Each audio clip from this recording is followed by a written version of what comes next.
What's up, you guys, and welcome back to the second episode of the Party Wagon Podcast, where we talk about all things Teenage Mutant Ninja Turtles from the past, present, and future. I'm Eric from the YouTube channel No You Grow Up. And I'm Brendan from the YouTube channel Brendan's Rambles. Today, we have a lot of toy talk to do, but before we get into all that, what have you been up to, Eric? Not a lot, so just really working hard on trying to get all this stuff done for the podcast. So I knew it was going to be really daunting, and it is even more daunting than I thought it was going to be. So just editing two different versions, an audio version and a video version, is just taking up a lot of time and cutting up clips like that, and then just figuring out how to distribute all that stuff. But probably going to get back to making a couple YouTube videos and stuff like that this weekend. I want to do my opening for all my non-Turtles related figures and stuff like that. And then I also just got the not Leo figure. So I'm pretty excited to open him up, and I'm definitely going to do a review on that one. That figure's just gotten a ton of hype, and so many people called it figure of the year that I just couldn't not pick it up. So I'm very interested to see what that figure is all about. But what about you, man? What have you been up to? Well, I feel bad because I haven't been doing as much for the podcast, but you do all the editing. You did a lot of work. You did a lot of work beforehand. So like I said, I felt like fucking Affleck before this started. So yeah, well, I mean, now you're editing all these clips, and I'm just taking the exact same clips and uploading them to my channel. So there are clips, man. I'm doing it for us. Like I said, you did a lot of stuff before we started, so I feel like this is how I'm kind of paying you back for all that hard work you did in the beginning. Well, I haven't been working as much on, I plan to get some videos out. I haven't been working as much on stuff for the podcast because you've been covering all that. But I've recorded a video, top 10 Turtles figures of the year. I'll get that up soon. It'll be up by the time this podcast comes out. And I want to do one on top 10 Nintendo games at some point. So, I'm gonna have some content finally coming again at some point, other than just toy hauls. Mostly working on the game still. Don't remember if I mentioned this last time. I got my first music tracks finally done for the game. I'm really just trying to go full speed ahead and just really get the coding that needs to be done to get the trailer gameplay footage ready. Because I just want to get this thing out there, man. Man. It's about damn time. So yeah. Hopefully, definitely before 2023 is over, that game is going to be known on the internet. People will be able to know. I don't know if they'll see it. So you think it is going to come out this year? Or at least it's going to be off this year? The game is not coming out this year, but the trailer is definitely going to come out this year. I've been saying that. I said that 2 years before, but this year it's so close. It's like there's really no reason why it can't be done yet. I just need someone to just get the coding that needs to be done. Most of it's already done. Get the extra little tweaks to the gameplay and stuff that need to be done. A few more enemies and stuff, so I can just show off the gameplay scenes I want to show off. Yeah, as soon as that's out, you're going to hear about it here. You're going to get a link here. We're going to blow it up everywhere. We're going to plug it. I'm plugging this podcast. So I thought up this thing in 2010. I've been working on it nonstop since 2018 or 2017. Really, there is no way in hell I'm not plugging the hell out of this game any way I can. So, whether you guys what I was doing back in 2010, I wasn't doing anything, but I was thinking this thing up and kicking it around in my head for 7 years. Yeah, whether you guys like it or not, you're gonna hear about this damn game. Yeah, other than that, really just. It's been a lot, I guess, with the podcast happening and still want to do YouTube videos and just doing artwork and working on the game and everything. It's just my schedule's a little more crowded than it was before, but I can manage it, and it's all fun stuff at the end of the day. So if you have a plate full of work, it's a lot better if it's fun, creative work as opposed to fixing someone's plumbing. So there's good work to have and there's bad work to have. So I can't complain too much. So that's so I just had a 15-day vacation, and I probably worked harder in that 15 days than I ever have at any job ever. Sorry, Ben. And it just, when I'm passionate about something, I don't know, man, I just get this fire in me and I just want to go. I definitely get in a manic state. Like I said, man, I really want to get this going. I'm just really excited about it. And I had a blast doing the last one and really excited to do the second episode. Yeah, me too, man. I've been looking forward to this. This is just fun. It's like I said, it's technically more work, but it's kind of not. It's just hanging out and shooting the shit with a friend. So it's this is the easy part. Exactly. I just do the easy part. Because again, it's all the post-production is where the work kind of comes in. I mean, we did a ton of work beforehand to get ready and stuff like that. But now that I kind of got all the logistics and stuff figured out for how to get it distributed, everything is going to run a lot more smooth. So I'm just really excited to get this out there so as many people can see it as possible. Because I just think it's fun, man. I think everybody that's listened to it is just just giving me such good feedback, and it's just been so awesome to hear. Like, I don't know, just even people that aren't super into turtles just seem to like our back and forth and stuff like that. So again, just cool to hear that. I don't know, I'm just really happy with how that first episode went. Like I said, like I told you, I live in New Jersey where people aren't so nice. So I don't think any of my friends and family are really going to listen to this podcast. Yeah, definitely not my family. They're not going to listen. Yeah, so like I always thought like the Midwest hospitality thing was kind of bullshit, because I mean I know a lot of assholes and stuff like that, you know what I mean? But my family and friends are very supportive, so you don't know assholes until you live in New Jersey. I mean, I guess unless you live in New York, then you're like, dude, you think New Jersey is bad, like. Yeah. But anyway, so I guess let's just dive right into it. We've got a lot of toy news that has come out recently, and you know the meat of this video is going to be us discussing Super7, the good, the bad, the ugly. There's been a lot of other toy news that has come out. Just like this, you know, when this comes up, it'll be about 2 weeks, you know, old, this news, but for right now, this news kind of just hit a lot of it. The one I want to get into first is, so we talked about the McFarlane toys for the Mutant Mayhem Seth Rogen movie last time, and now physical toys have leaked for this movie, but they don't appear to be McFarlane. No, I'm not sure who's making them. It's hard to, they're kind of blurry pictures, so you can't really make out who's making them, but it doesn't really look like a McFarlane logo, and it doesn't really look like a Playmates logo either. No. So I'm very thrown off. Like, for anything to leak, it's kind of surprising that it was these figures, because honestly, they're not even really figures. They're kind of something else, it looks like. Yeah, like I was saying, because we were looking at them before we started this, and I'm like, well, you know, I was noticing the thing with the 2 fingers on them, like they seem like tech decks. Like, yeah. They seem like almost it looks like a controller. So I don't know. I don't know. Yeah, so I don't know if it's gonna like mimic what you're doing with your fingers. Are you gonna be able to make it pop and ollie and stuff like that? Like, it seems like it might be a little bit more than just a regular remote control vehicle, but there definitely seems to be some sort of remote control component to it. Yeah, I think you play with your fingers. The thing I'm wondering though is, like, if you plant a turtle on top of that, how the hell do you put your fingers there like a tech deck?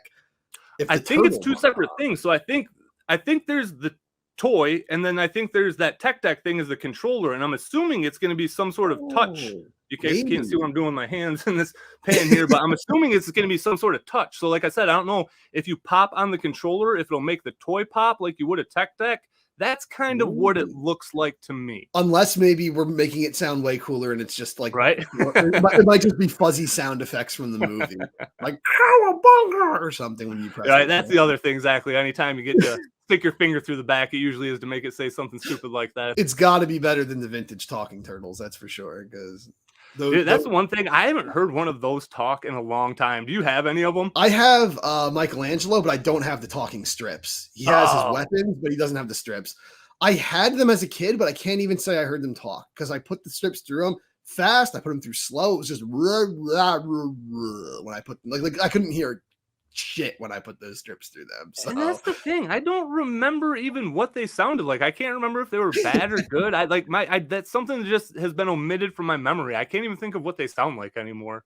I got them like brand new. I remember I was in Vermont staying at my grandparents' house. My brother and I both got them.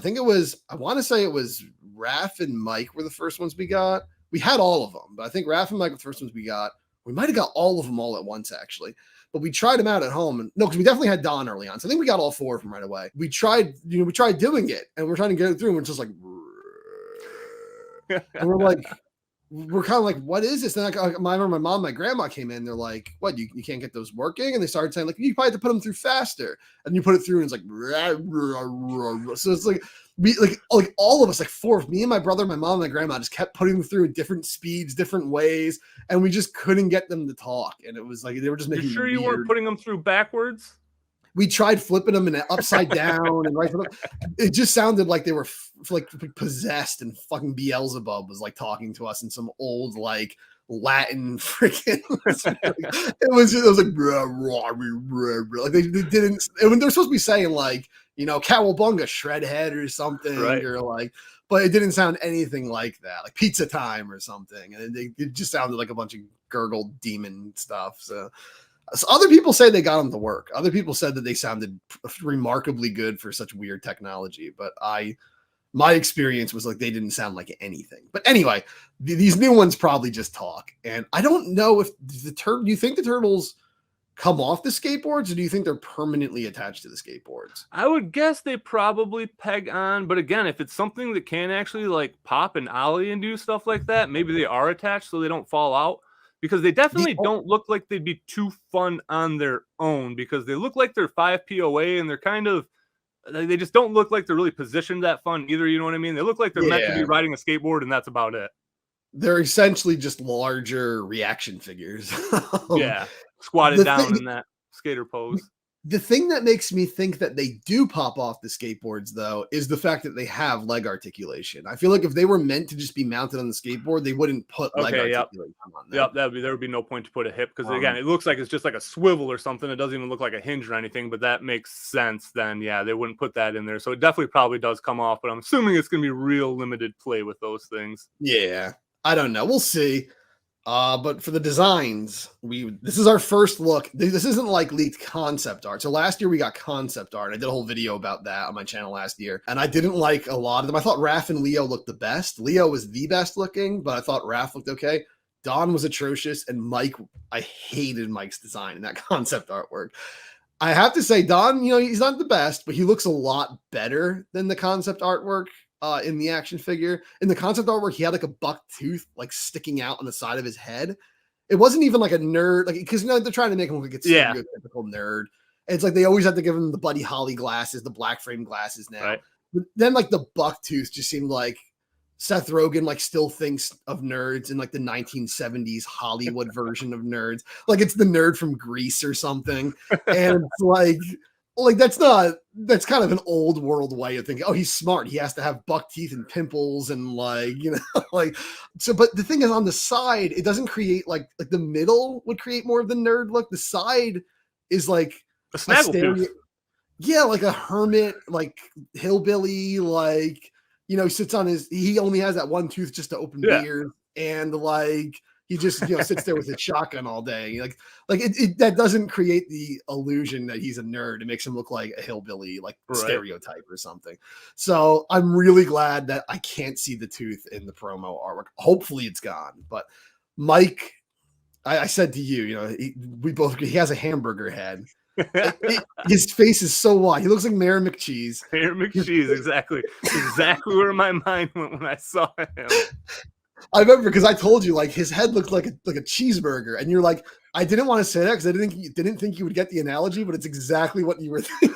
It's funny. That was just where both of our minds went. And his head, it's just so wide. His eyes are like 2 feet apart, and it's like he's I don't know, he's just weird looking. He looks like Hey Arnold or something. And his head, like we said, Don's head's a little squat too. The Mike's is just so large. It's like twice the size of the other turtles' heads, and he's really skinny. And the thing I don't like about Raph is his torso is just like a rectangle. It's just a box. There's like no shape to it. But Raph looks pretty good. Leo definitely looks the best. He looks like he looks great. I don't want to say he looks just like the 87 cartoon. He looks like, do you remember in the 2012 cartoon, there was a crossover they did where the turtles from the 87 cartoon and Krang were in it, and they were in CG. He looks like how the 87 cartoon turtles looked in CG in the 2012 cartoon in the crossover. So they did like their own little kind of Turtles Forever thing. That's what he looks like to me, because the eyes were kind of dead in those ones. They kind of had dead eyes, and that's kind of how the toy looks. But Leo looks the best, I think. Yeah, definitely. I mean, like I say, he looks the closest to what all of us ultimately want. I mean, we know that's really what the case is, but it's like the thing with Mikey, I just hate that all these like tropes have developed. Like with Raph, the skull cap. With Mikey, he's always the smallest one now. He's the runt. And again, they always kind of I know like the Michael Bay movies, like he just even looked more like Quasimodo than the rest of them did, kind of, you know what I mean? Like, I don't know why Mike always just seems to get done dirty in these new iterations.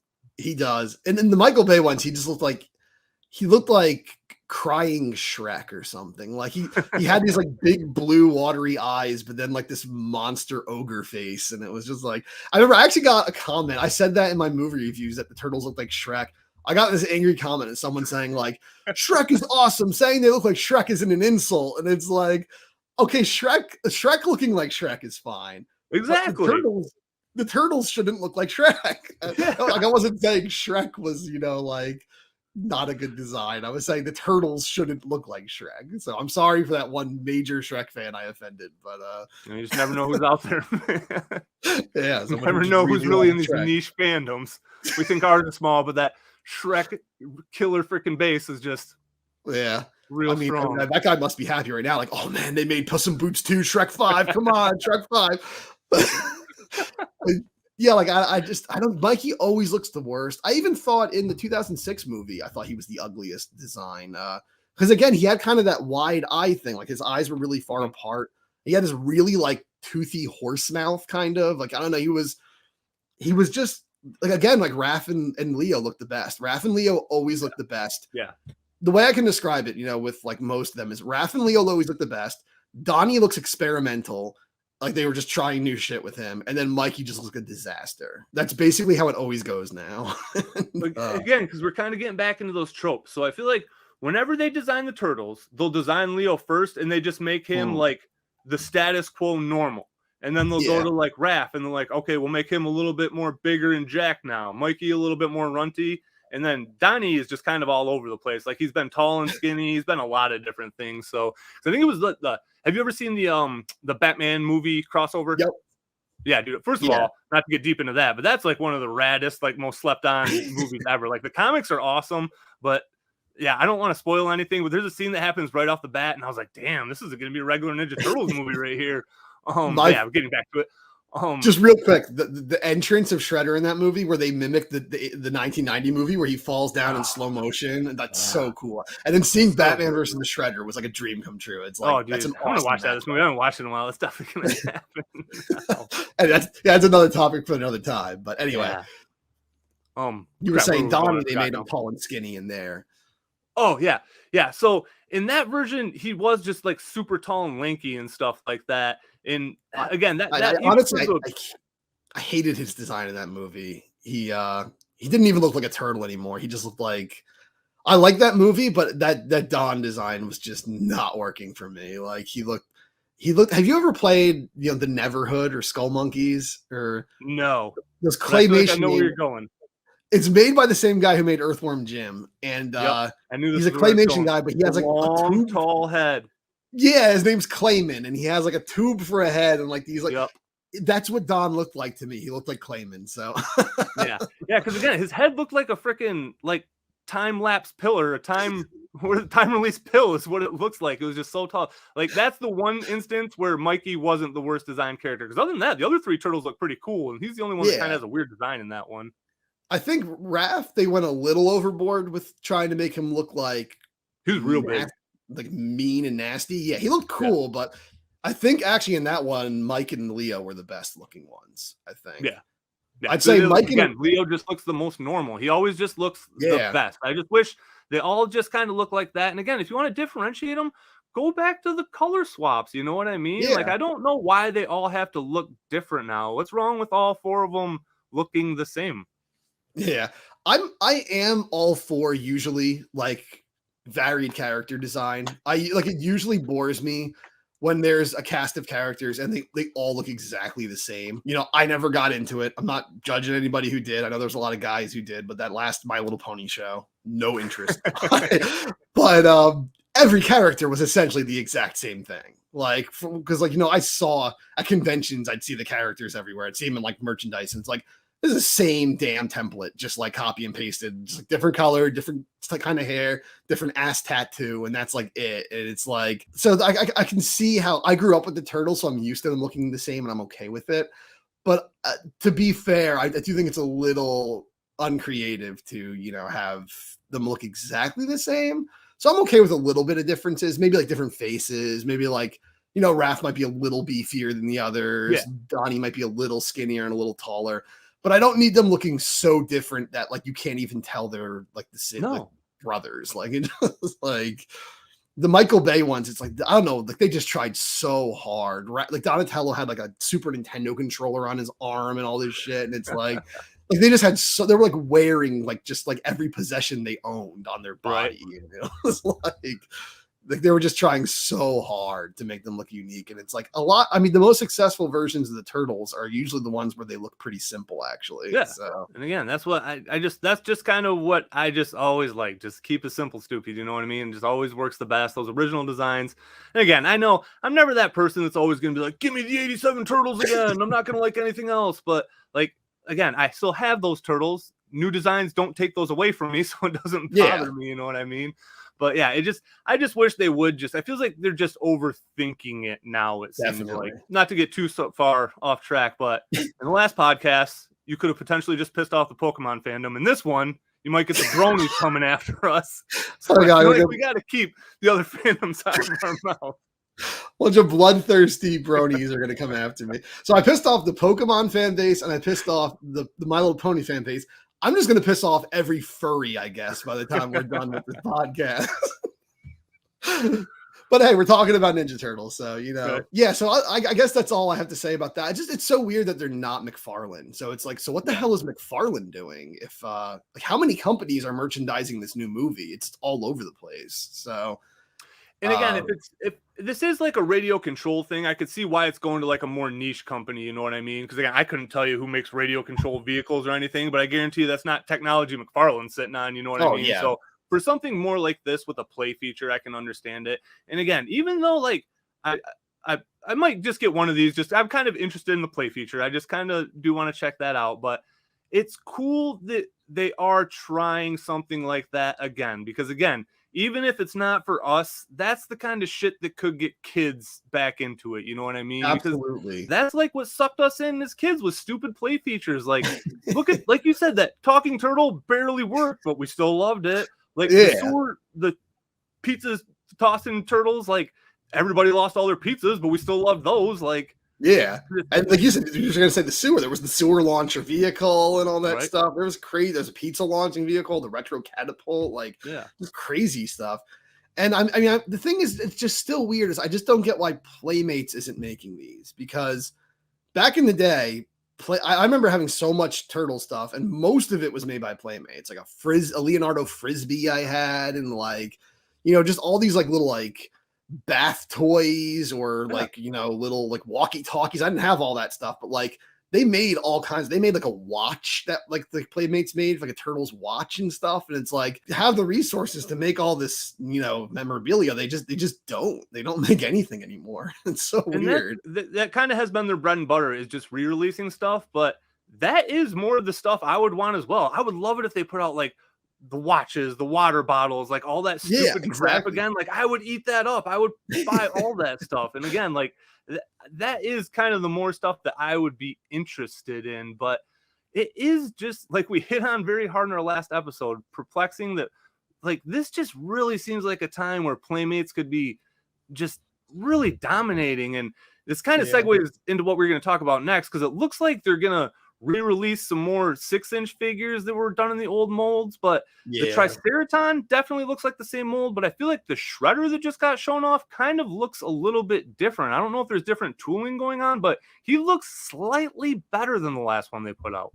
Yeah, I don't know if it's just a deco thing, but actually, I just have to do just 1 second. You just mentioned water. You just mentioned water bottles. We're gonna keep this in. You're fine. I got this right here, so Nice. No one's going to see this on the audio podcast, but I got in 1987, I think it's 87 or 88, like water bottle. But anyway, dude, that is awesome. I got that at a thrift store for $1. Oh, that's not from your childhood? That's sweet. Oh, no. I had like I have a cup behind me that was from my childhood, but even that I had to re-get it. Like from the company Aladdin, they made like Mario thermoses and like, turtle cups and stuff. But yeah, so let's go into the new Playmate stuff you were talking about. The Shredder, I think I want to say it's just a paint job that's different. It's the same sculpt, because I hate to say this, but I don't really want to give Playmates more credit than they deserve. And they probably didn't make a new sculpt. It's probably the same thing. They just did new deco, but maybe it's new. The Triceratops looks 100% like the same figure. I'm positive that's the same one. It looks exactly the same. Yeah, I compare them, even like the same colors in the same places and everything. Like it's definitely the same one. But the Triceratops was also brand new just last year or two. Whenever those 2-packs came out, it was brand new. So that might be a sign that they're planning to make a whole line out of these. And they're going to start doing, you know, like Ace Duck and Mondo Gecko and all these characters like in this style. But I kind of wish they didn't, to be honest. I kind of wish they just started a fresh line in the style of the last Ronin figure they just made, rather than this line that nobody really likes expanding on it. Because, you know, this is that same old line they've been retooling for a while where the turtles are like taller than Bebop and Rocksteady, and like Bebop and Rocksteady are just weirdly shaped. They don't look like the actual Bebop and Rocksteady. They're kind of weird. And like it seems like they're trying to do more of the toon thing. And NECA's already hitting, you know, knocking that out of the park. So like Playmates is not going to do a better toon line than NECA. No. So it's like I kind of wish they did new takes on the classic characters in the style of the last Ronin figure they made. And that's the direction I would want them to go to, because again, why try to do what companies like NECA and Super7, like the Playmates can't beat them. There's not a chance. That's just not what they do. Like they make toys. NECA and Super7, we call them toys, but they're not toys. You know what I mean? It's something different. And with their 6-inch line too, that's the thing that drives me the most nuts is the scale. I hate that the turtles are so much bigger than Shredder and Bebop and Rocksteady and the Triceraton. Like that's what almost bothers me about that line more than the actual sculpts and stuff themselves do.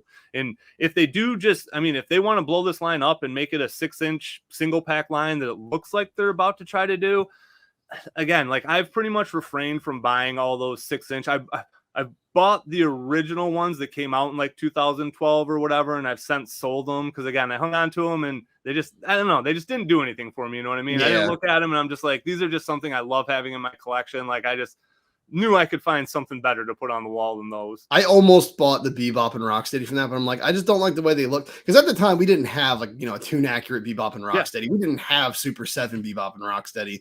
That was like the first Bebop and Rocksteady figures we had since like the 90s. And, you know, my inner child was like, buy it. It's Bebop and Rocksteady. But I'm just looking at it, I'm like, it's not Bebop and Rocksteady though. Like it's not. I think Rocksteady looks even worse. Like he's got this really little head and like, yeah, they're definitely a little bit more stylized. We talk about these figures in 2023, but they came out. I mean, at this point, was it like 2012? I don't even know when they did come out, but I want to say it was around then. Yeah, so at the time, there wasn't NECA like there is now. There wasn't Super7 like there is now. Like it was the only thing, and it was a much different standard then too. You know what I mean? So I guarantee if I would have saw those on the shelves now, if I would have saw them on the shelves in 2012, I would feel much different about those figures than I do now. Absolutely. That's even like, I think Playmates themselves were the ones doing it. They tried to do like movie figures and then Secret of the Ooze movie figures and stuff back around like 2015, I want to say. Like there's just no comparison to what NECA's made at this point. Yeah. Like NECA's are just, they look like the Jim Henson suits just shrunken down and you get to own it. It's like and again, not to go on a NECA tangent here, but those movie figures, I can't ever see those being improved on. You know what I mean? Like, I just can't ever imagine any movie figure is going to come out that's going to be like, I don't want these NECA figures anymore. Like, the original ones especially are a little stiff and the articulation isn't great. But as far as the sculpt and design goes, I think those are possibly some of the best action figures of all time. I think so. Definitely I think, you know, I'm always going to love the vintage line the most, but as far as just speaking objectively, I think those might be the best Ninja Turtle action figures ever made. I think so too. Like that's the one. And again, since there's not as much volume as there in for the toon line, it's one of the only lines that I've ever doubled up on because like they are just, I mean, there's just something special about those figures. And I definitely haven't talked about them enough because I've been waiting to get the Secret of the Ooze figures so I could just go all in on everything at once. But I don't know, like, NECA just does something so special. Like, I don't know why Playmates even wants to try to do anything against them. Like, anyone with common sense should just say it's a terrible idea, especially when, again, we just keep coming back to this because it's definitely what they should be doing. Like, they should just do their niche thing and make 4.5-inch figures with updated articulation, and people would go apeshit for that. Yeah, they would.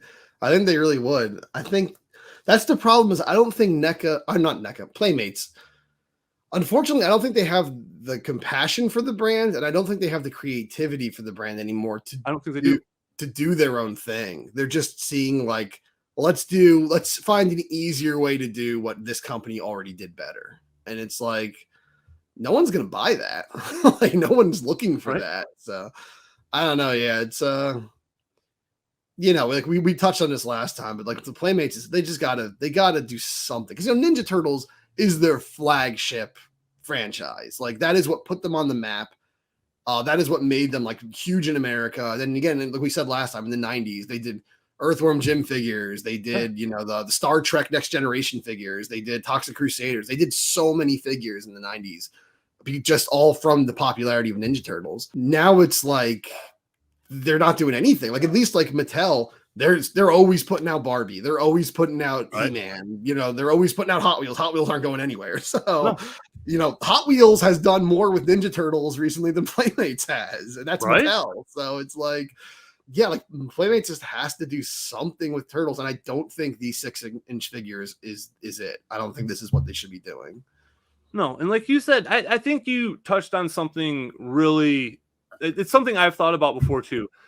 I would be very interested to go to Playmates HQ and just see what's going on there right now, because in my head, I picture one lawyer sitting next to a phone, answering it and going, yes, you can sublicense our brand. And that's their whole company. Like, I can't imagine they have a ton of great sculptors with them right now. I can't imagine, like, because again, what the hell else is even out there? I can't tell you any Playmates toy that's out there that I can be like, okay, this is a modern toy that looks cool. You know what I mean? Because I think Turtles has to just be keeping them afloat, and they're just sitting on it because they know if they lose it, they have nothing, even if they're not doing what they should be doing with it.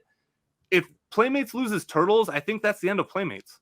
I think so too, honestly. And I mean, we're living in a time where if they really do suffer enough with Turtles, where they do have to go bankrupt, they might end up just selling the entire license to NECA or somebody. And like NECA might be. So here's the thing that worries me about that. My biggest fear is that Playmates goes under and Hasbro scoops the license. That is my biggest fear in the world, because, and again, I'm not going to say fear because I don't want to be somebody that, I'm not pissed about toys. You know what I mean? Like, I just want good toys. I just want as many opportunities for new fun toys as possible. This is the kind of shit that keeps me up at night. Right? But I know you're not into Hasbro the way I am, but I buy a shitload of Hasbro action figures. And I mean, some lines like G.I. Joe are pretty good where they don't really have a lot of QC issues. But my Marvel Legends figures, I have, especially as of late, had a lot of QC issues and stuff like that. And that's just what worries me is, I don't know. I feel like Hasbro is a company that is just going to keep trying to squeeze every penny, and their stuff's just going to keep getting worse, and it's going to keep costing more. And I would just hate to see Turtles go there. I've heard a lot of complaints about QC issues with Marvel Legends from people. And I've heard a lot of complaints about the Power Rangers. Was it Lightning Collection? I believe is like the. I've heard a lot of complaints about Lightning Collection from people who like it. They love what they're doing, but they don't like how they're doing it. Basically, a lot of weird issues. And again, like Power Rangers it's probably one of the most niche things, I would say. Like as far as the videos I watch, it definitely seems to have the least amount of attention on it and stuff like that. But again, for me, like, because I only collect the Mighty Morphin stuff, and I think they all look pretty good. I know, like, some of the helmets aren't accurate and stuff like that, but it is more so, like, that's a brand where they really care about Mighty Morphin, and everything else is kind of an afterthought. So with that community, the people that aren't the Mighty Morphin fans, they are constantly pissed because they do get the raw deal. Like, they definitely don't get as much attention, and their figures don't get as much attention to detail either. Yeah. Well, I mean, they should at least be happy they're getting them. The people who like 2003 Turtles, they're not getting shit right now. It's all for us right now. It's all for the OGs. So I have heard the Mighty Morphins, though. There's the more expensive monster figures that are bigger. And a lot of those, the paint deco is really half-assed. Like it's just lacking, is what it is. Like the sculpts look good, those figures look really cool. Like, and again, I don't nitpick like most people do. You know what I mean? Like I really do have more of a childlike sense about things where everything is awesome. You know what I mean? Like not to that extent quite, but like the eye guy, for instance, like he just needs a wash or something. He's just all white with eyes. Like he literally has no deco over that white. And that's but what a lot also of people like 80% of those pupils aren't even painted also. No, They're not exactly. even It's black. just like, but again, that figure just it has so much detailing in the sculpt that it probably, if a top tier company did that, that would be like $100 figure. You know what I mean? Like it Yeah. has a lot of potential. And again, it's just too much to be doing for them right now. I feel like Yeah. Pumpkin Wrapper, they didn't paint the eyes and the nose and the mouth and stuff. he's Also, my they left least them favorite on. out of all of them so far, probably. Yeah. They didn't try. But then like Pudgy Pig, he looks great. Yeah, Pudgy Pig really came out cool. really good. So it's a mixed bag. Pudgy Pig's a little simpler, I think, than Eye Guy. Yeah. Eye Guy, painting like 100 individual eyeballs is a Yeah. tall order. So It's a lot. I mean, you feel him. He's just textured too. You know what I mean? Like it's like they're bubbled out. Like if he had a good wash, he would be one of the coolest figures for sure. But yeah, talking way too much about Power Rangers. Getting back to Turtles here. Yeah, King Sphinx that was lacking on the paint also. But anyway, So I guess the last thing for Turtles we'll talk about that has come out is the pre-order for the Mezco 1/12 scale figures. Went out on Big Bad Toy Store today, I believe. But this is going to be not today by the time this goes. Yeah, so this will actually be 3 weeks when we're recording. So we're actually recording this one a week earlier than planned too, because I'm going to be busy next Wednesday. So this might be very old news at that time. Yeah. But yeah, $400 for the lot just seems pretty steep. And that was the price point that I foresaw. Again, back to Power Rangers. They just put out the Power Rangers and they came in a little bit cheaper, I think. I know they weren't $100 a figure. And I just had a feeling that the Turtles were going to come out $100 a figure. And are you familiar with Mezco as a line? I know of them. I know I've never collected Mezco. Okay. I know. Well, are you just aware of everybody's, like, the most of people's thoughts and opinions and stuff on Mezco? Generally, yes. The turtle ones, they look so good. They look like amazing. But it's more of the 4 turtles. And like I think I already said, like, they make like 30 unique turtle figures a year.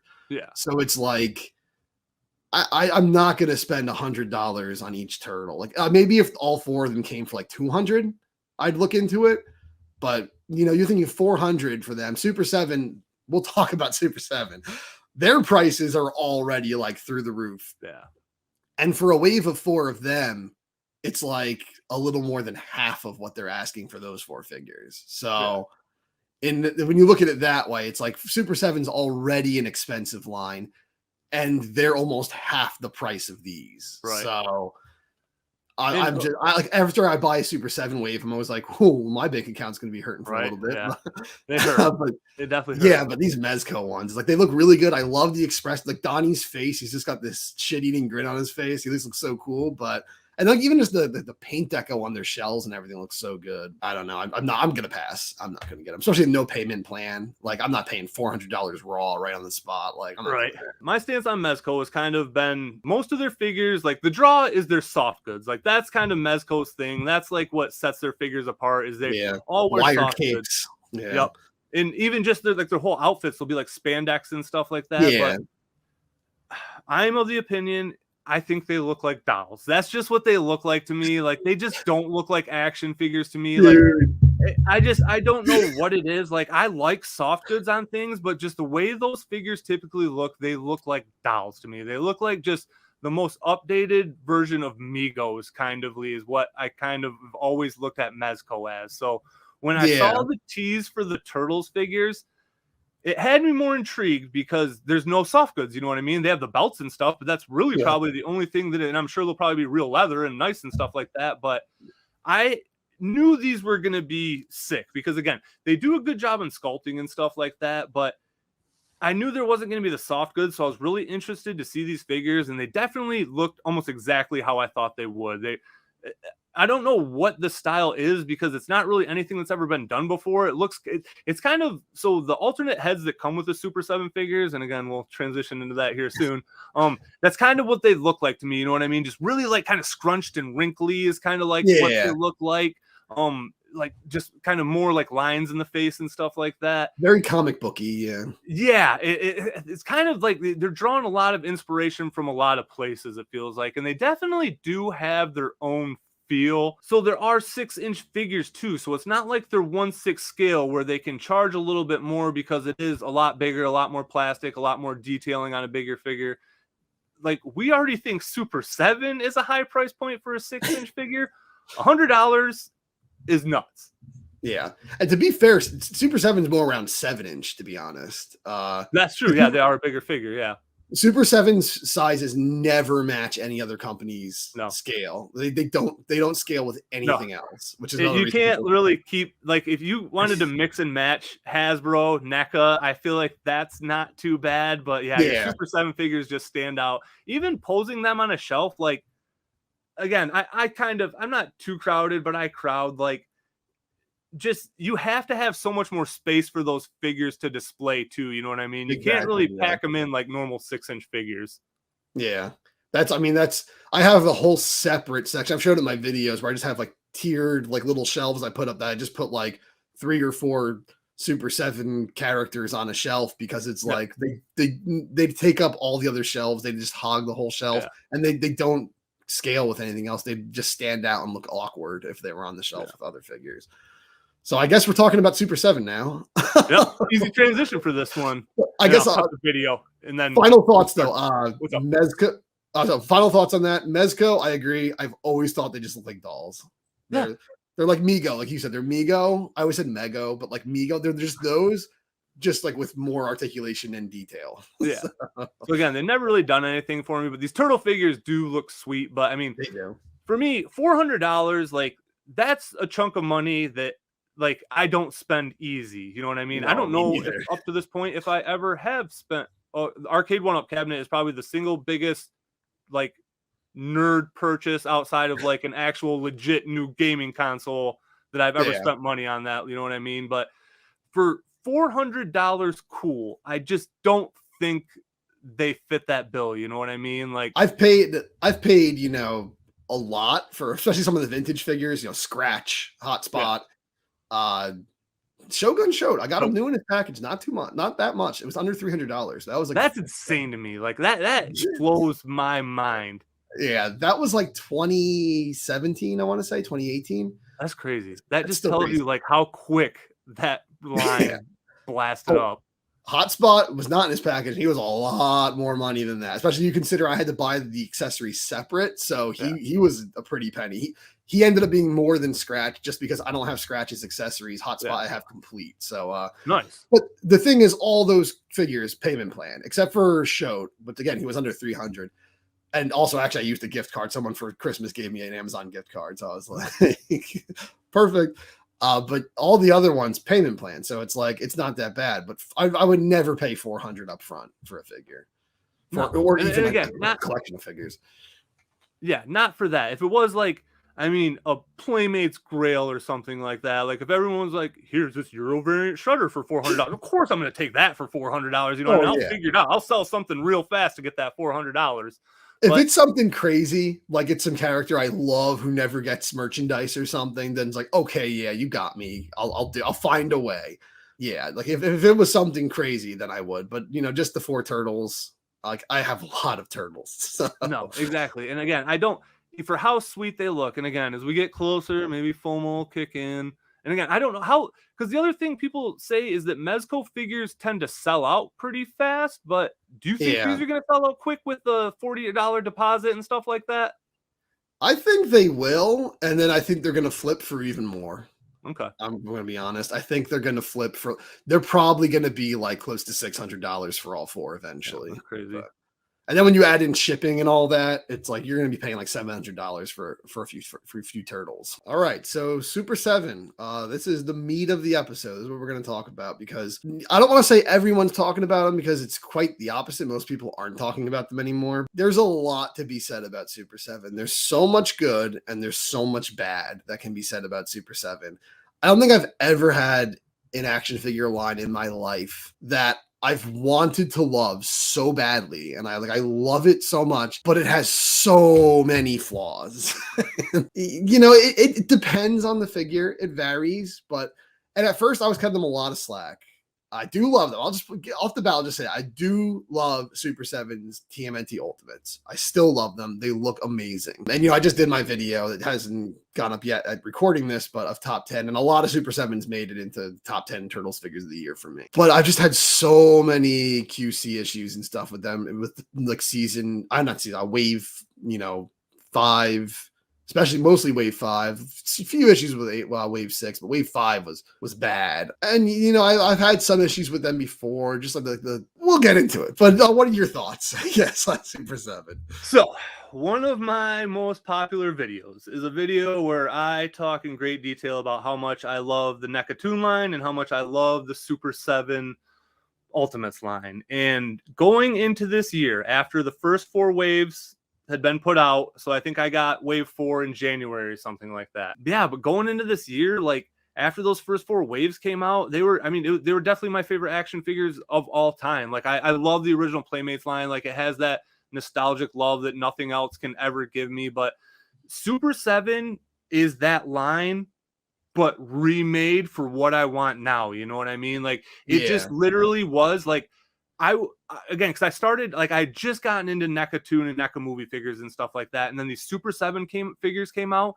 and I was like, what is going on here? Like, what are these? Like, this is exactly what I want. They look exactly like a Playmates figure, but way cooler.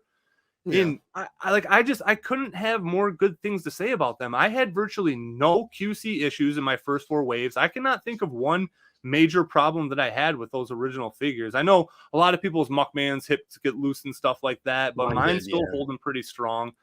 And then this year, like I said, I got wave 4 in January of 2022, and I got Slash in October, I think, and I got Krang in October. Those are the first 2 figures that I got of the 5th and 6th wave, and then everything else I actually just recently got. I got it all from Entertainment Earth on sale.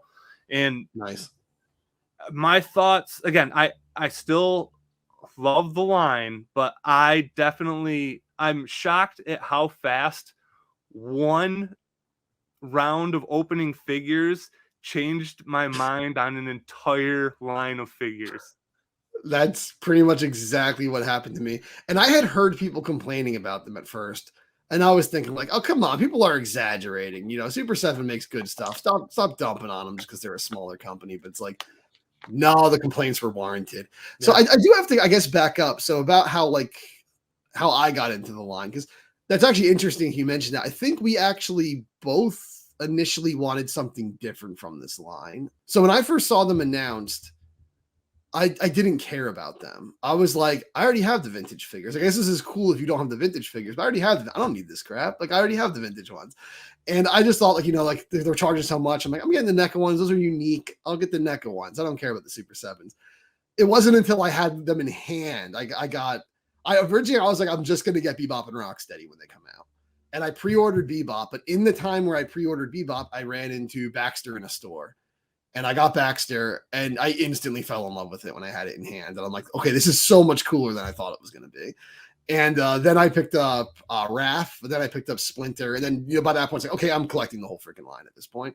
But what I originally wanted, I still kind of lean this way. I think the biggest way to show how we disagree on this line to a certain extent is the Gorilla figure.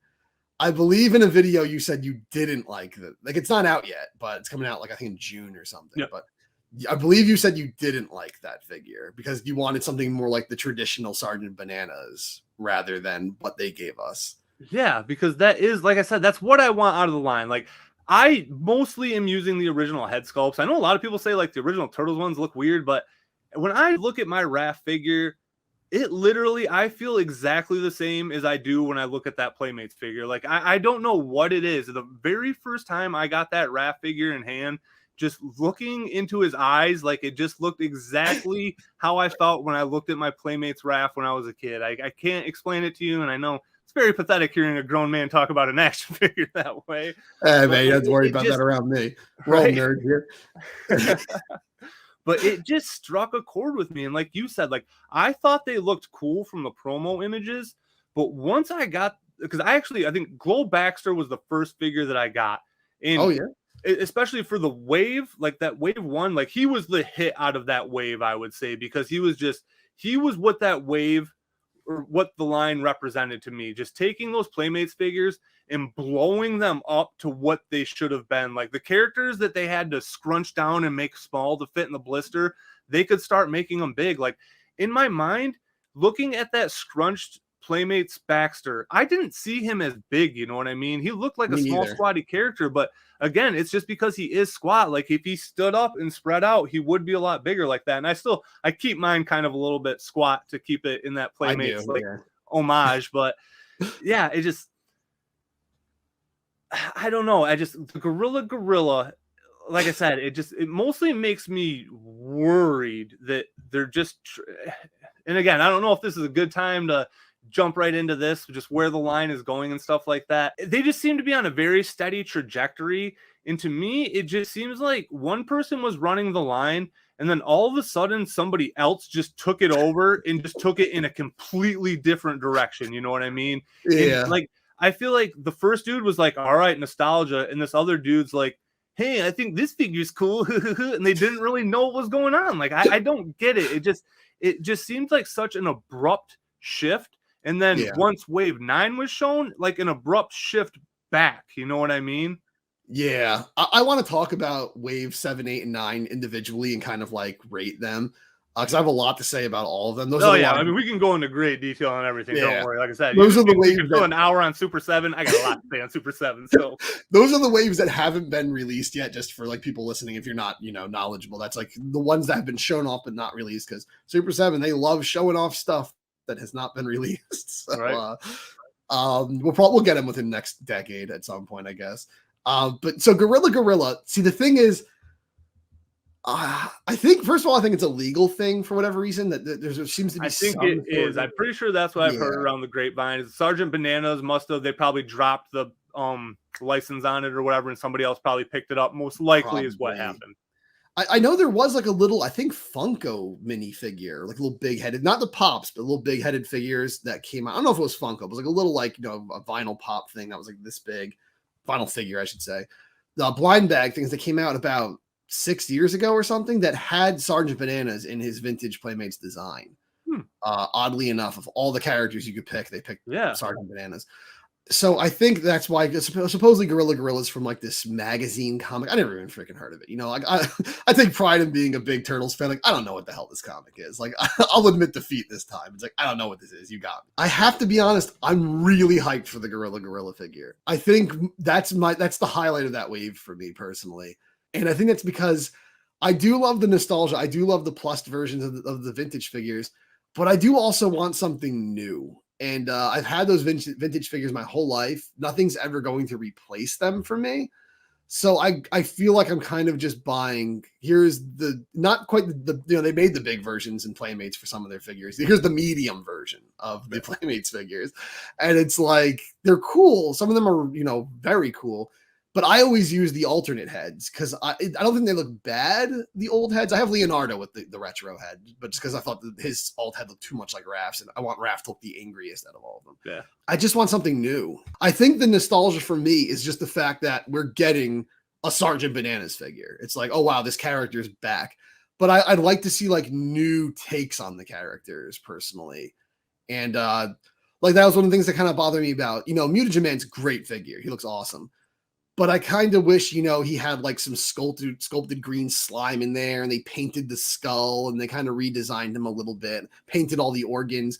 They're just trying to make him look identical to the vintage one. That's cool. That's going to get the most nostalgia out of people, especially people who don't have the vintage figures anymore. It's like a way for them to kind of reclaim that nostalgia. But for me, I kind of want a new twist on them, I guess, myself. Gorilla's kind of what I want. To be honest, I like Sergeant Bananas. He's not my favorite vintage figure. He's a little plain. He's cool, but I feel like even of all the characters from Wave 4, that's a weird one to pick. Like not Ground Chuck, not Dirtbag, not Chrome Dome, not, I mean, I guess Walkabout would be a weird choice, but not Worm. I want Worm's like probably one of my most wanted Super 7 figures. I think he's number one. We can talk about that later, yeah. So, all right. So you just said a lot of things I got to touch on there. So, all right, since we were on Gorilla. We'll start with that, and then I'll say what I want to say about Muckman. We got a gorilla for sale. And he's twice the price of everybody else. Right. So, okay. So that's one thing. So a lot of things about Gorilla Girl. He is higher priced. And the thing about that is, I mean, he looks enormous. Like the other figures in that wave look big, but I don't think people realize like he is probably going to be twice as heavy as any other figure that's been put out. If you look at his bazooka alone, it's about the size of that Donnie figure. Like I bet his accessory has as much plastic in it as a turtle figure does. So he is going to be a beefy boy for sure. Like, and that it might be my draw to it, especially because again, I feel like that's kind of what really sparked this line anyways, once people started getting them in hand and then they're like, okay, these are sick. I think that might be if people start getting Gorilla and they're like, okay, this figure is big and beefy and awesome, you know, it might sway me a little bit because again, I do buy into hype. Like I said, I got that not Leo figure because of the hype. Everybody was talking about it. I had to check it out. So that could be the case when Gorilla comes out. But another weird thing. So have you ever noticed your Sergeant Bananas figure says Gorilla on his lapel or his pocket? You know what I think is funny is it doesn't even say Gorilla. It says Gorilla. There's no. I don't even know if I noticed that. Then I guess I always just filled in the rest with my brain and didn't notice that. Says Gorilla. I don't know if it's because they couldn't fit Gorilla when they were etching it in or something. I bet it was.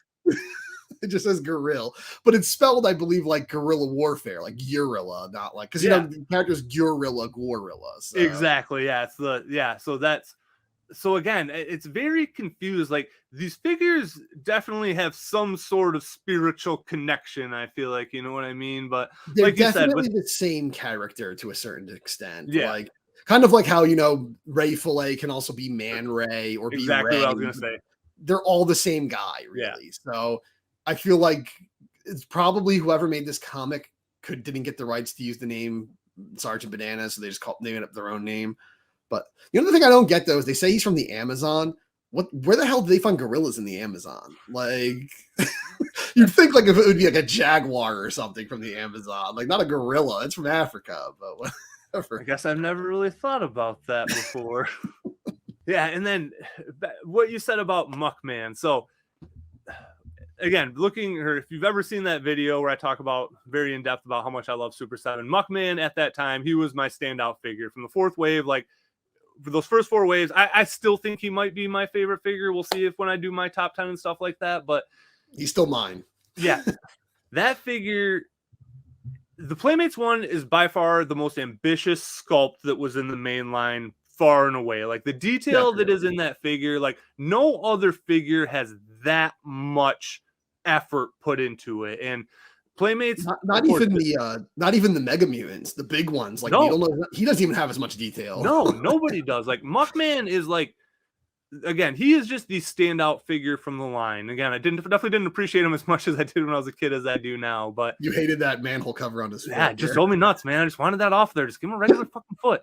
But yeah, when I got that figure in hand, the Super7 one, that is to me what really epitomized the line to me. It was taking what those original sculptors envisioned and Playmates couldn't afford to do, and then bringing that to life. Like I never knew how much detail was really in that figure. Even just looking at it without the deco, it's hard to tell, you know what I mean? And there is just so much put into that sculpt. And like I said, that's just what I want out of that line. I want these figures I love, and then I just want everything brought out of them that was intended to be brought out of them when they were originally made by Varner Studios, and I can't remember the other studios that was in on it too. I agree to a certain extent, but like I just want something a little new too. So for example, I love the Muckman figure. Muckman is an easy way to get me to love. If you do vintage Playmate style Muckman, you got a win for me. They did a stupendous job. Everything about him is awesome. Even the fact that like his eyes and stuff look like wet and stuff the way the paint is done.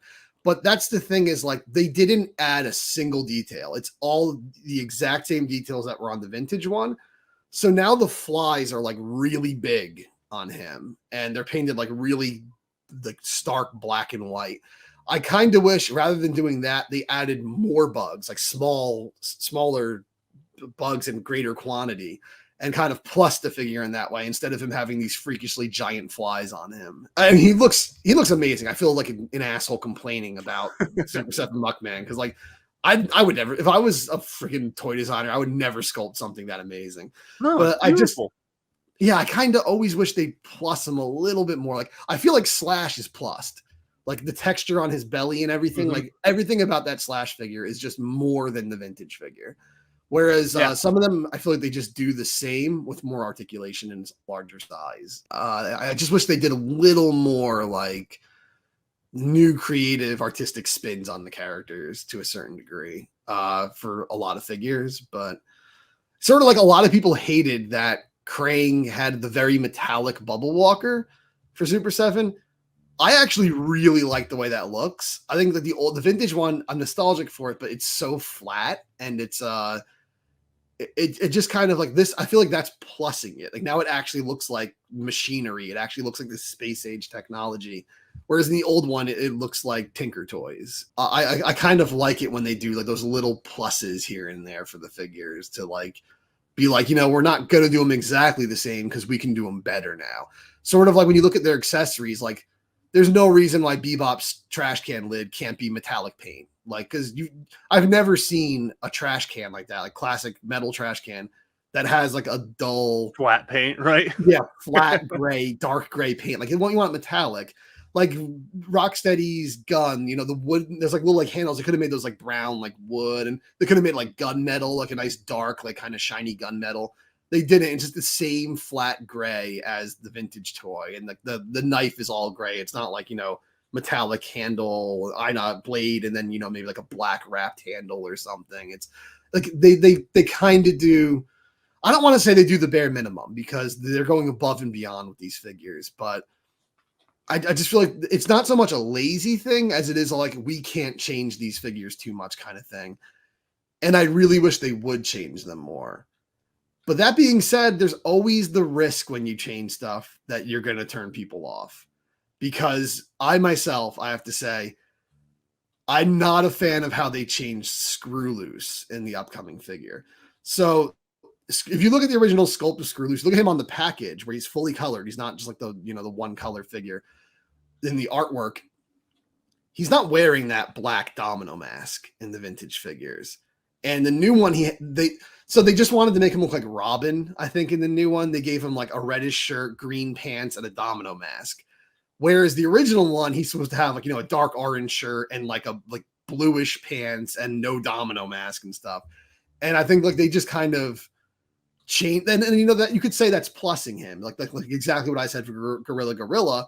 But for me personally, I don't like the way they changed him as much. I still got to buy it. It still looks great, but I don't like it quite as much. But to someone else, that could be like a huge improvement. So that's the problem with changing it, is you're only plussing it in the eyes of some people. Other people are like, you're taking away what I love. So if someone really loved the vintage Sergeant Bananas with the full camo costume, they're probably feeling that same way I am about Screw Loose, about Gorilla. So it's a complicated topic. So it's like, it's probably for the best to just stay close to vintage to please everyone. But I personally wish there was a little more, creative freedom in the line. But again, with Screw Loose, sometimes I don't. So it's also like, I've wanted like a true vintage Playmate style Screw Loose, not like the little unpainted slug figure we got with the classic. I want like a true Screw Loose. I've wanted that my whole life. And we got the Toon one from NECA, but it's like, I want one that's like the style of the vintage one. And now we're getting him, but they did such a weird spin on him to make him look like Robin that he's not really the Screw Loose I wanted. I never thought of Screw Loose as being Robin, even though like clearly, Wingnut is dressed up like Adam West Batman and stuff. Right.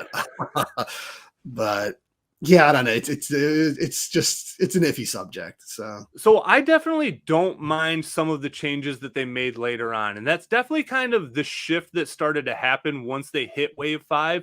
Because like you, I liked the more metallic paint on Krang's Bubble Walker. Like, I'll get into that figure in a bit, but again, I love the aesthetics of that figure. He looks great, but it's just a broken figure. And that was definitely the biggest bummer out of everything for me, was that Krang figure. Again, I have no issues with the way it looks. I like how they gave us the 2 different Krang heads. I know you had an issue taking out your tripod and it busted on you and stuff like that, but I mean, I got mine sitting on my desk right now, you know what I mean? And it's just like a bonus Krang head that I feel like I have. And I don't mind it because, like you said, with Slash, he is a little bit plussed. He's got texture and he's got bumps on him and stuff like that. And then just the scarring on his shells. Like I love the way that figure looks. I don't know. I'm not bothered by the dark green. I kind of like it a little bit. I can see why people... I like it better, actually, because again, I like it to be a little different, but I just think it makes him look more menacing. It makes the bright color pop more. Exactly. Yeah. In my head, like he kind of looks like the color of the 2012 one, and in that one, he is supposed to be a little bit more of like a badass kind of. You know what I mean? He was Corey Feldman in that one, right? Yeah, he's just... I don't know. I like that direction when they started to go with that. I didn't have a problem. I liked the solid Playmates aesthetic, but I didn't mind when they started doing that. But I know there are definitely some people that probably would love if they just stuck with that Playmates aesthetic.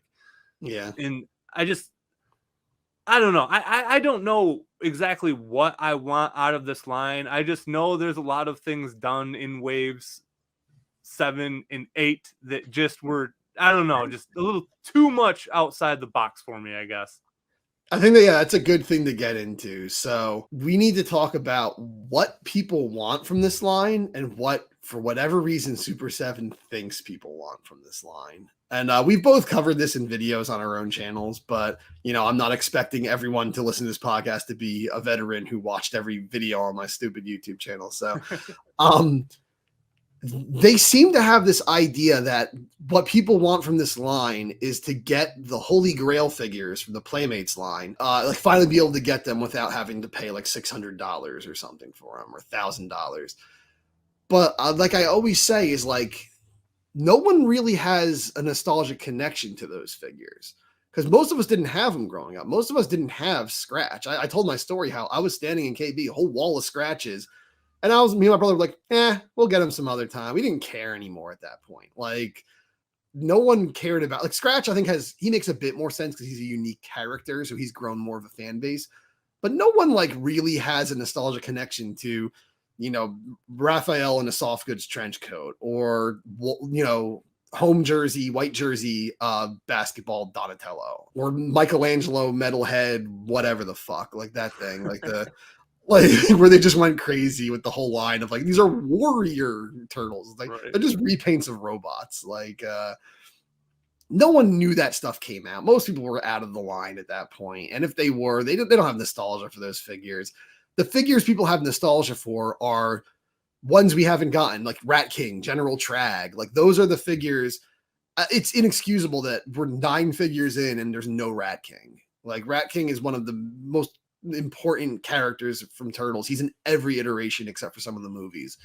And it's just like they think everyone wants these like weird, Holy Grail figures, but even the people who want those, who collect the vintage line, that is such a small niche audience of people who like go nuts for Scratch and go nuts for, Warrior, Michelangelo, Metalhead, whatever.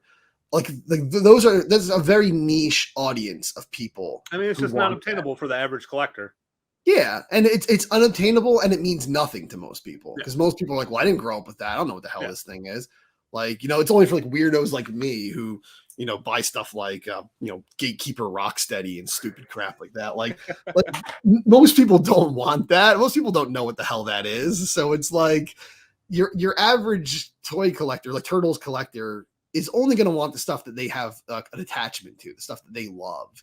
And even me, I'm only going to get the retro stuff that I want. Like, I love Bebop and Rocksteady, so I'll get their variants, but I'm not buying like Warrior, Metalhead, Michelangelo. I'm not getting that stuff. And I'm not getting him in the Super7 line, because it's like, I don't need this. I got Metalhead, I got Michelangelo. I'm good. I don't need, whatever this thing is. They just seem to think that everyone wants these like weird variants. I think most people just want the most popular figures from the vintage line. They just want to relive that vintage line. And they don't realize that's what people want.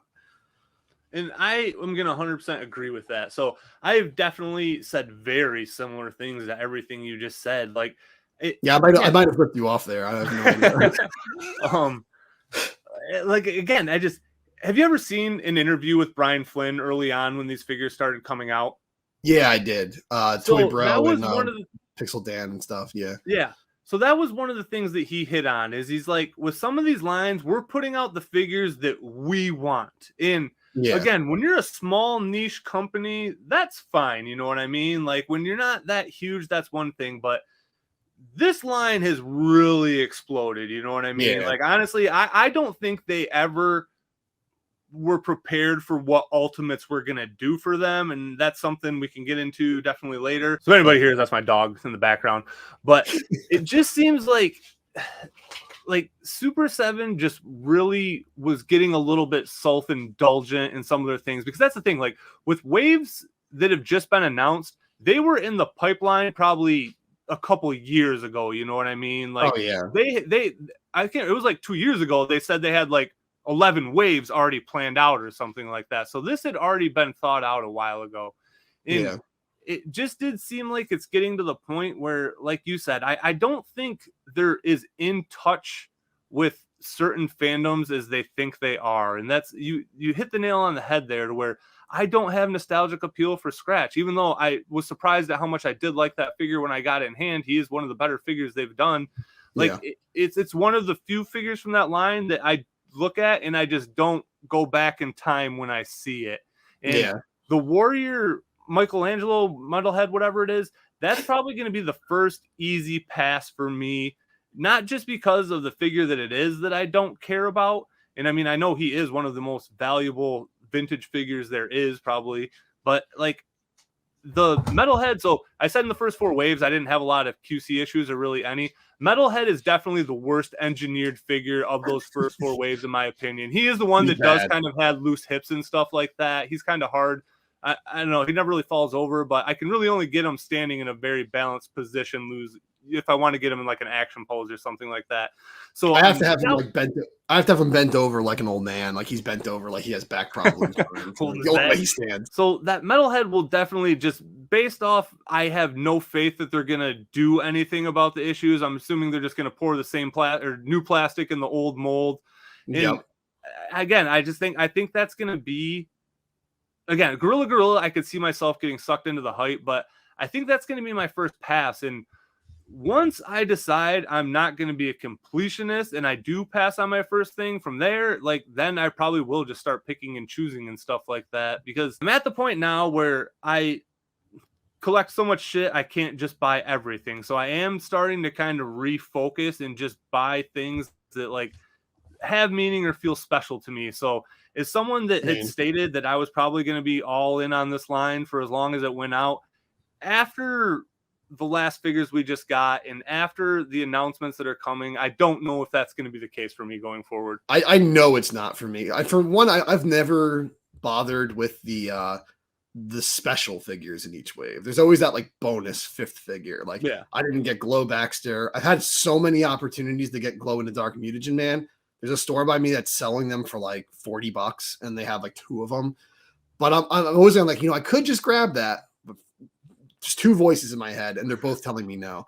One of them saying, you don't have any room for that damn thing. And the other one's like, once you get that one, you're going to want Glow Baxter. You're going to want Glow Foot Soldier. You're going to want Flocked Splinter. You're going to want all that stuff. So I'm like, I'm not going to get any of these bonus figures, because if I get one, I'm going to want them all. And I know I don't actually care about any of them. So I'm just mainline for this figure, for this, this whole line. I like that Metalhead. The Michelangelo Metalhead thing is the 5th figure. We get 4 actual figures, even though I didn't want Robotic Bebop. Again, that's like a later from the original one. And I have the original Robotic Bebop and Rocksteadies from the Playmates line. They're cool, mostly because they're fully vac metal. When they're not vac metal, they're not much to look at. I just don't think anyone really wanted Robotic Bebop. Like, we only get 4 unique characters, 3 unique characters per wave, because we always get 1 turtle, and we're getting like 2 or 3 waves a year.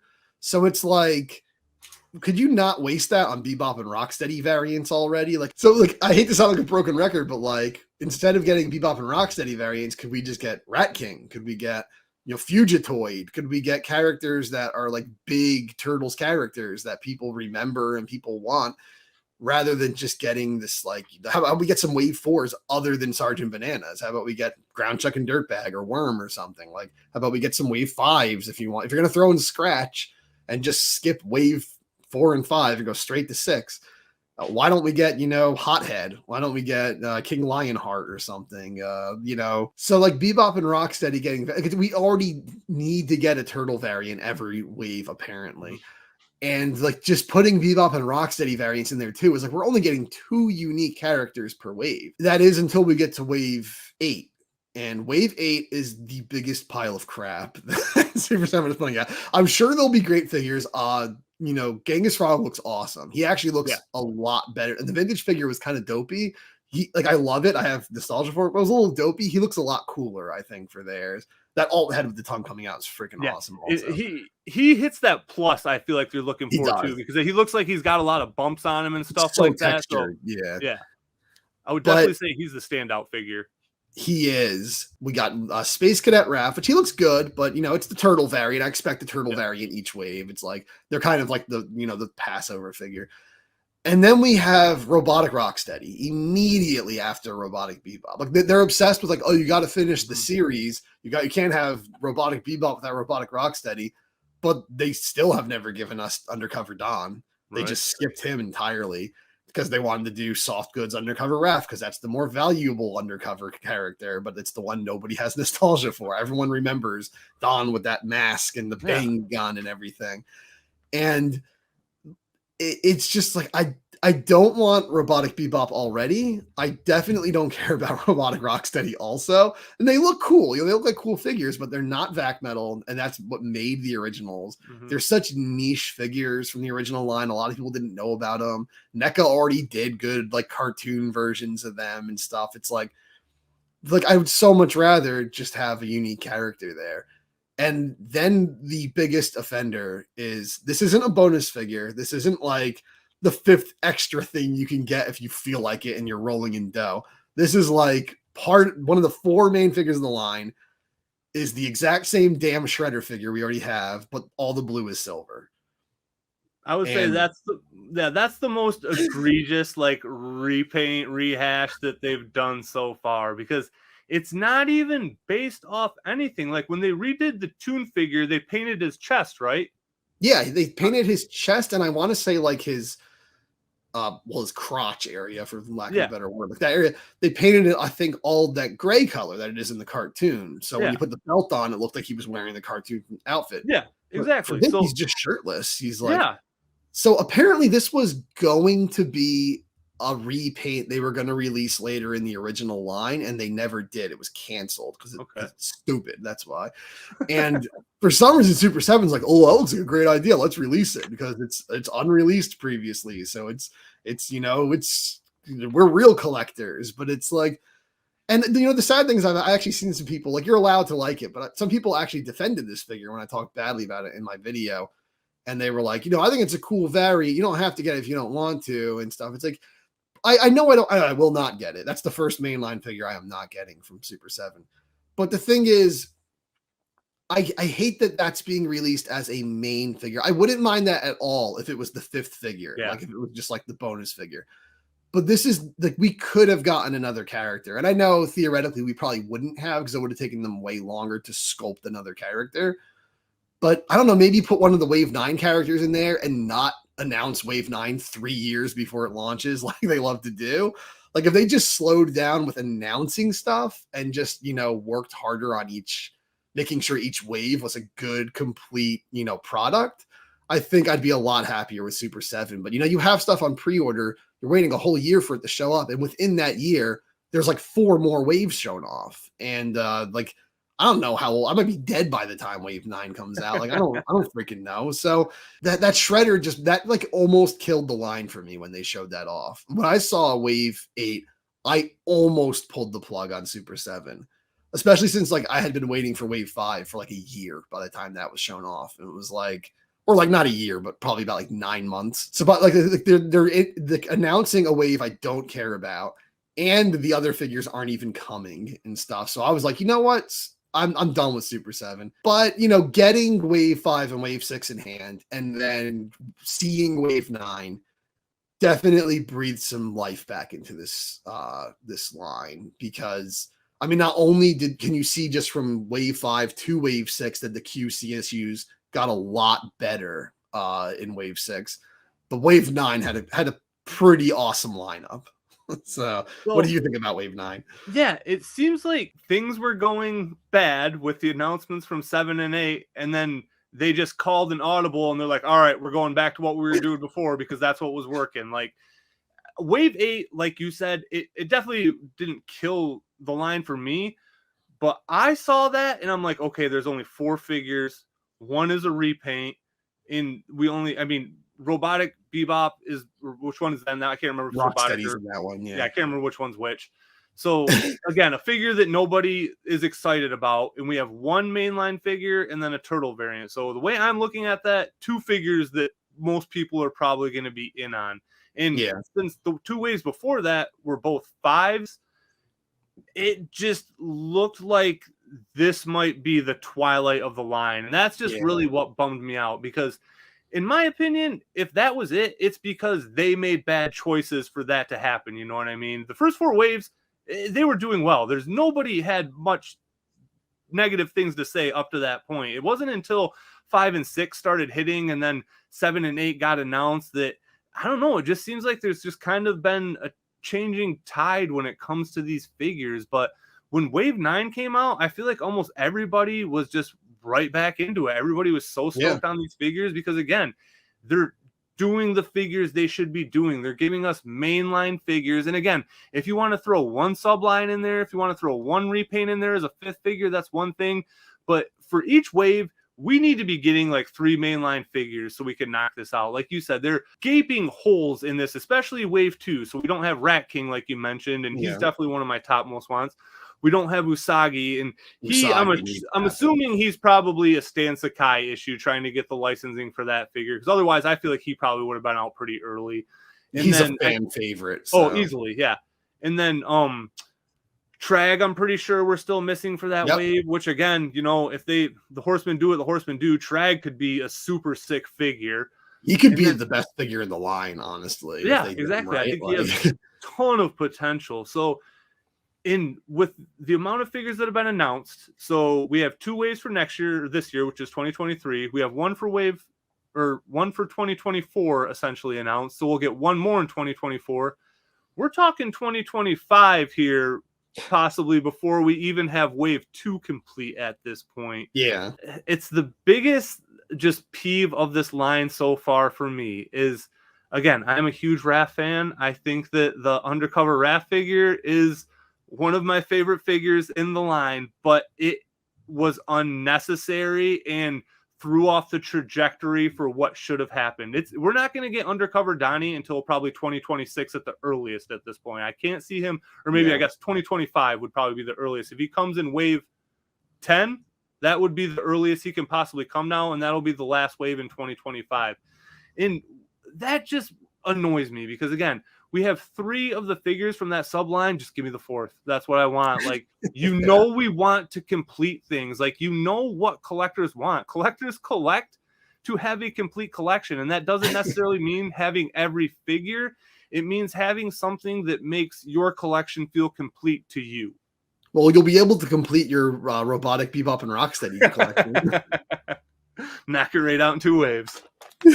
Priorities, man. But I have to say, Wave 9, though, I'm so hyped. It's a shame it's, over a year away, because as much as I, complained about the Screw Loose, Wingnut and Screw Loose looks so good. That's like that Wingnut. I know he's going to be a little more expensive. Again, like Screw Loose is like a full action figure. Mm-hmm. So I'm fine with that. Like, he looks like even more articulated than like their Joe Eyeball and Fish. Oh, he definitely does. He looks like a figure. Exactly. Yeah. And with the big wings and everything, I know Wingnut is like just going to be a tremendous figure. And I still find it weird that Robotic Bebop and Rocksteady are not more expensive, because those are big figures. They have a lot of accessories. They're not at the $75 price point? No, Robotic Bebop's like the regular price. That's what I was thinking, like, Gorilla is $20 more than Robotic Bebop. Yep. And I'm like, I know he's going to be big, but probably Okay, not you're that right, much because he bigger. was the first figure that they upcharged for, wasn't it? I forgot about that. Yeah, that was the first time they did that. For some reason, I was thinking, because then the other interesting one from Wave 9 is Scumbug has a slight upcharge to him too. He's not quite as high, but I think he's like $10 more as well. I don't get that one at all, if I'm going to be honest. He looks awesome. One thing I have to say, I mentioned this in my Turtle Talk video. My channel was brand new. It bugs me, no pun intended, that they did this again. That, when he appeared in the 87 cartoon series, they looked at the action figure and they didn't know what the hell they were looking at. So his stomach looked like a fucking cloud. Like it was like a purple cloud. Like he just had a nasty looking guts. And they did that in the NECA figure because they just looked at the cartoon and sculpted what they saw. Right. If you look at that original figure, I actually didn't notice this until probably around 2006 when I re-got the figure. My brother was looking at it one night and pointed it out. It's actually like little bug arms, like mandibles, like folded up against his belly. And I don't think anyone sees that out of the sculpt because there wasn't enough deco. You couldn't tell what you were looking at. And I was really hoping they'd finally make those arms like articulated this time around. And he'd have like, 6 limbs. You have these little bug mandibles that you could move there. But they made it like a blobby cloud again. And that's a bummer, I think. I would have expected the Horsemen to actually study that sculpt better than like the 87 cartoon guys did. But I guess they still didn't know what the hell they were looking at. So Scumbug, technically, he's not accurate to the vintage figure because he doesn't have those folded mandibles in this new one. He has like just a blobby, puffy cloud stomach. But yeah, he doesn't seem like he's going to be massive because he's just Scumbug. I think he's probably going to be around the size of like, I don't know, Metalhead, probably like around there, maybe a little bigger.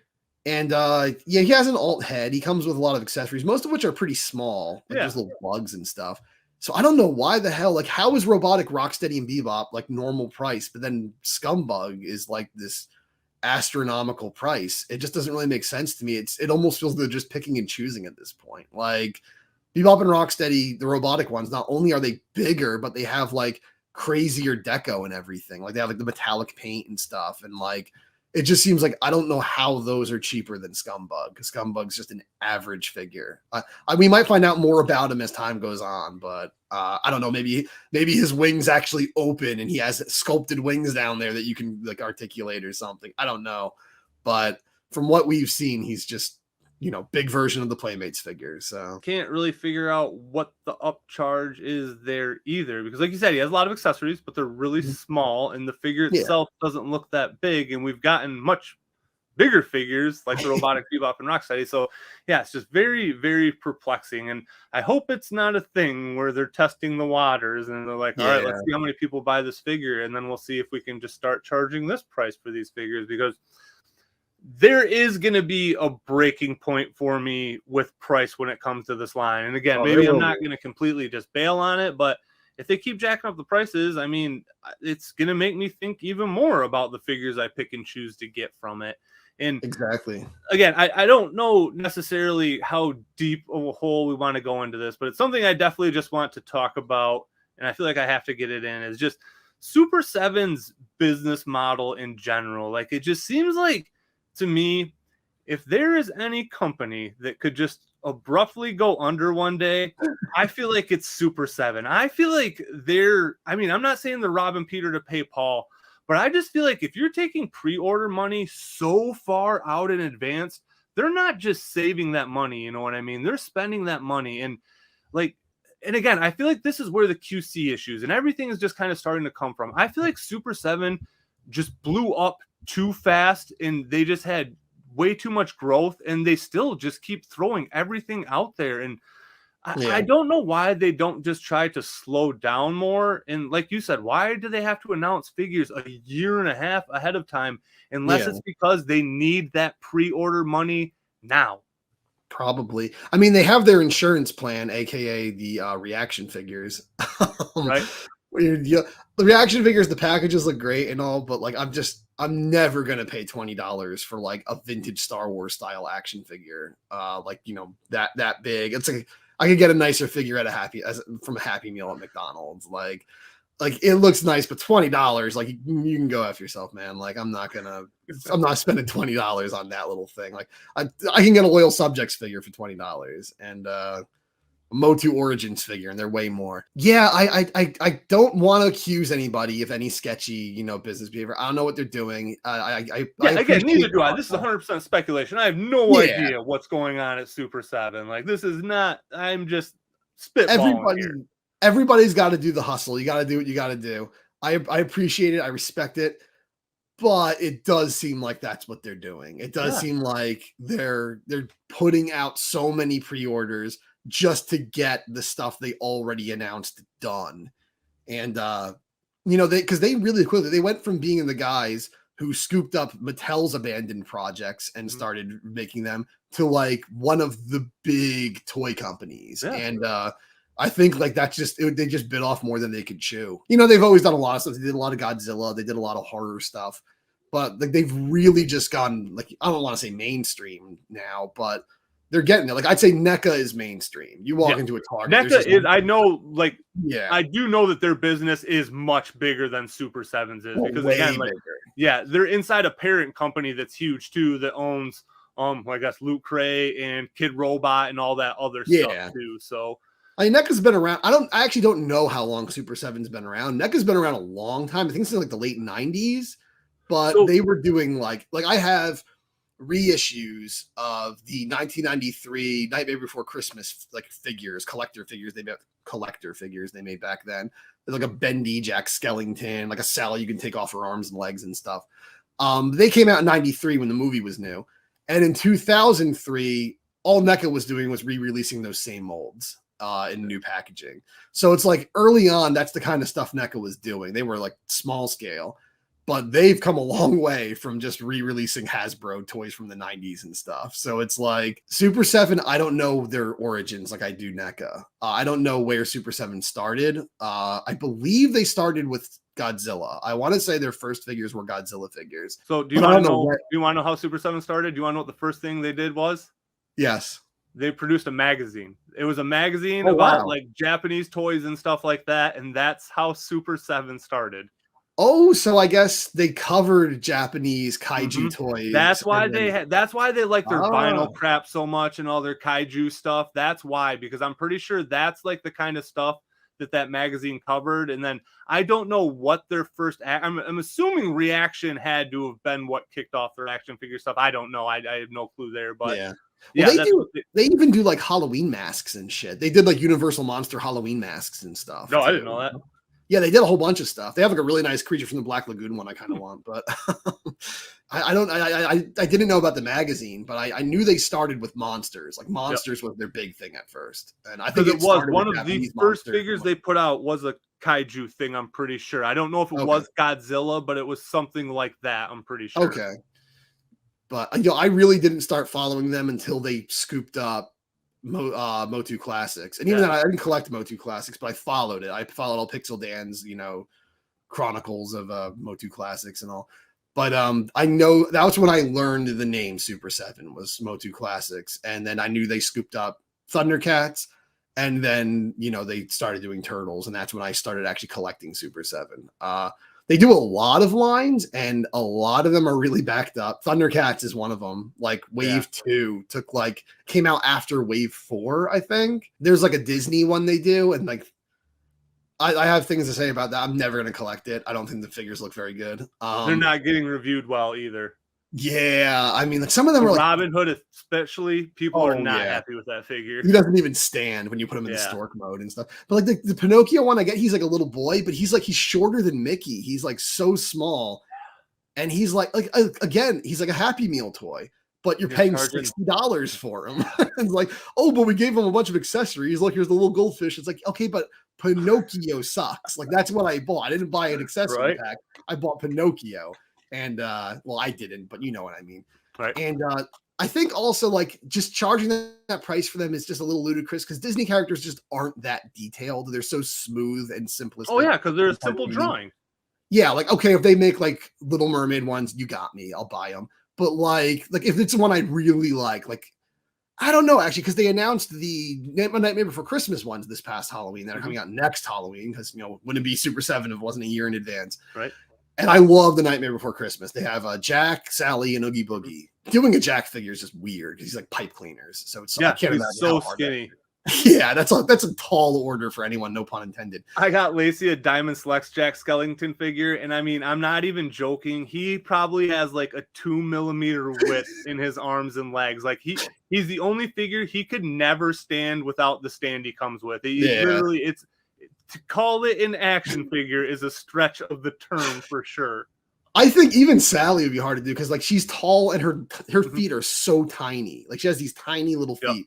So it's like they're like Oogie Boogie you could do probably. Yeah. But like he's so girthy. Even then he's got those little pillow feet. I don't know actually. Because Tim Burton, like they all have little feet. They have he loves little feet. So that's the thing. Even though I'm saying, I saw the Nightmare Before Christmas, Super 7 Ultimates. Like I need to get those. I love Nightmare Before Christmas. I love, the Turtles Ultimates. Like a month later or something, or later that month, NECA showed off they're doing Jack and Sally Ultimates too, and they look better and they're gonna be cheaper. Like I kind of just decided, you know what? I think I'm just gonna get the NECA ones. They're probably gonna come out sooner also because NECA doesn't take as long.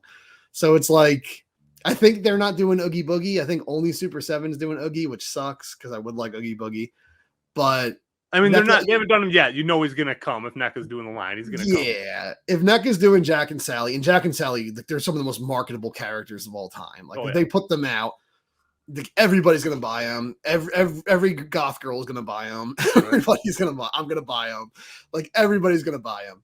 And if they sell that well, then they're going to do Oogie Boogie and the Mayor and all those characters. So it's like, I'm just going to get the NECA ones. I don't think I'm going to get the Super 7 ones at this point. So also, the Super 7 ones used a lot of soft goods. Like the Jack was like, again, he looked like a doll. Like he was just all soft goods to cover the joints and stuff. And I get with characters like Sally that helps a lot with the articulation and making the dress like soft goods. We'll see. I don't know exactly what NECA's doing. They did very theatrical screenshots of them with lighting and stuff, but they looked amazing. But anyway, that's getting on to a whole other topic. So let's, I guess, wrap up our thoughts about Super 7 so far. I know we had a lot more to say. We wanted to rank our top 10 favorites and stuff, but there's just so much getting away from us pretty quickly here. So we'll definitely hit Super 7 again. But like I said, I guess my final thoughts, going into this year, like I said, Super 7 was definitely my favorite toy line, my favorite company. I loved how I could just pre-order them and I knew they'd show up. There was no hunting like there was for NECA. Coming into 2023, I feel about the opposite. I feel much happier with NECA at this point. There's definitely, the way I see things, NECA has taken all the feedback and improved, whereas Super 7, like I said, I just think they're juggling too many balls and something's going to start falling here soon. You know what I mean? Like, again, I'm not saying the company's going to go under. I'm not Nostradamus here or anything, but something is going to get scaled back. I just can't see them continuing to operate the way they are another 5 years from now. Yeah. And I'm basically the same issue, honestly. Like the first half of this year, Super 7 was my favorite. I even said I did like a whole video, one of my hypothetical videos where I was like, this is my dream collector line. It was like the Maverick boss characters from the Mega Man X games, and I went nuts and like drew prototype pictures of them and all this crap. Just to let everybody know that's not real. I'm not actually making those. But in there, I said I'd want them to be styled like the Super 7 Ultimates because I said those were my favorite modern toys, like you. And now I'm more in the NECA camp now than I am Super 7. I'm not saying I love their figures. They look amazing, but they're taking so long and they're costing more and more and they're having a lot of issues and there's even stuff I didn't touch on. Like I think they're overly packaged just to add price. I don't need that. I could just do what Boss Fight Studios did with like their Bucky O'Hare toys where it looks like a blister bubble, but you just slide it off and take them out. So you can always put them back in. That's like everyone should be doing that packaging. Yeah. I think Motu Origins did that for the collector box set of the different He-Man variants. But I think you're right on that one. I think you could slide the file card in and out. I'm pretty sure on it too. Yeah, that is an ingenious idea. Everyone should be doing that. But exactly. And I mean, and again, not to get too far off topic, but Todd McFarlane did that when he first came out with the Spawn line, like Exactly, that's not yeah. new things, you know what I mean? That worked then, it works now. Yeah. Super7, I've watched a lot of interviews with the guys, and they seem like real cool dudes, actually. Yeah. They seem like, Again, I have no personal beef with any of yeah. these people as humans. Again, the one thing YouTube has showed me is people on the other side of the screen are actual humans. You know what I mean? Yeah. Like, I am a person. I have feelings. Like, I don't just disappear when you don't see me on YouTube. You know what I mean? I have Yeah. no beef with Brian Flynn as a person or any He other seems like an people. awesome Like, dude. they seem like nice dudes. Exactly. Like, Yeah. no ill intent to them personally. Like, it is just the business side of things that I have issues with. It's not personal. It is business. Yeah. It's a bit too personal for them because they're just making what they want to make. Yeah. And I think that's cool. I love people making what they want to make. It's one of the reasons I'm so happy making my own game, not under a studio or something. I get to do whatever the hell I want, and no studio head's going to tell me, "Oh, I don't like that. Take that out. Change that. That's not going to sell as well. Change to this."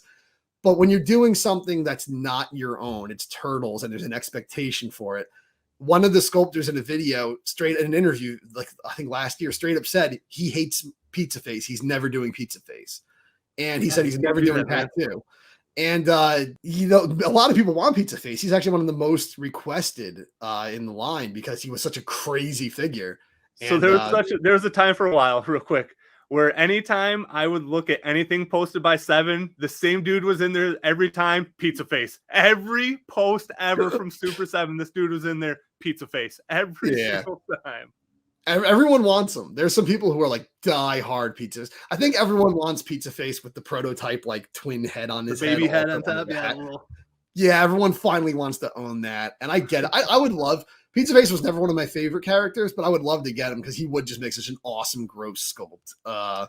And dude, I feel like he has the most potential for me to go from a figure that I don't really like in the Playmates line to a figure that I love in the Super7 line. I totally agree with you on that one. I feel like they could really bring that one out.